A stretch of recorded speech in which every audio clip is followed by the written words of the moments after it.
Hello voice welcome back to ஒரு பிஜன் editor. இந்த பாக்ஸை நீங்கள் பார்த்துட்டு இருக்க ஒரு சின்ன பொருளுக்கு பின்னாடி ஒரு புறாவோட வலியும் அதோட ஞாபகங்களும் தான் இருக்குது. இப்போ நீங்கள் கையில் பார்த்துட்டு இருக்க அந்த புறாவோட கால் பூட்டு அது தனியாக வந்து நான் எடுத்து அதோட ஞாபகம் வச்சிருக்கேன். நடுவில் நான் 1 இயராக வீடியோ போடாமல் இருந்தேன். நான் கடைசியாக விட்டுட்டு போன இந்த வீடியோ வந்து பார்த்தீங்கன்னா இந்த புறாவோட வீடியோ தான். இது ஒரு மேக்பியோட சிக்கு. கடைசியாக நம்ம மேக்பி பொறிச்ச சிக்கும் இது தான். இதுக்கு வந்து கால் வந்து கப்ப காலாயிருச்சு. அது மட்டும் இல்லாமல் அதோட ஒரு காலை வந்து காக்கா கொத்தி வந்து வெட்டி விட்டுட்டு போயிருச்சு.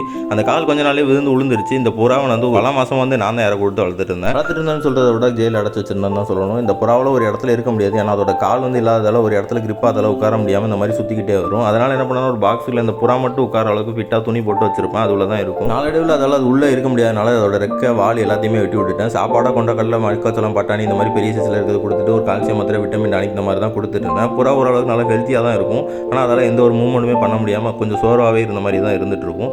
நாளடைவில் இதுக்கு என்ன பிரச்சனை ஆயிடுச்சுன்னா ஒரே இடத்துல ரொம்ப நாளாக உட்காந்தனால அதோட பின்னாடி டாய்லெட் போகிற இடத்துல பார்த்தீங்கன்னா ஒரு மாதிரி கட்டி மாதிரி வர ஆரம்பிச்சு அதோட வெளியே போக முடியாமல் ரொம்ப நாள் கஷ்டப்பட்டு இருந்துச்சு. அது சாகிறதுக்கு ஒரு வாரம் முன்னாடி வரைக்கும் அதுக்குள்ளே இருந்த வேஸ்ட்டை வெறும் இந்த மாதிரி டியூப் போட்டு தான் உள்ளேருந்து வெளியே எடுத்துகிட்டு இருந்தேன். அது போய் எனக்கு தெரிஞ்சது இதுக்கு மேலே கொஞ்சம் பிழைக்கிறது கஷ்டம்னு சொல்லிட்டு கடைசியாக அந்த புறா பார்த்தீங்கன்னா அதோட உயிரை விட்டுருச்சு. கிட்டத்தட்ட ஒரு 8 to 9 மாதம் வெறும் இந்த மாதிரியே அது வாழ்க்கை வாழ்ந்து இறந்துச்சு. பழைய சப்ஸ்கிரைபர்ஸ்க்கு நம்ம ஸ்கூபியை தெரிஞ்சிருக்கும்னு நினைக்கிறேன்.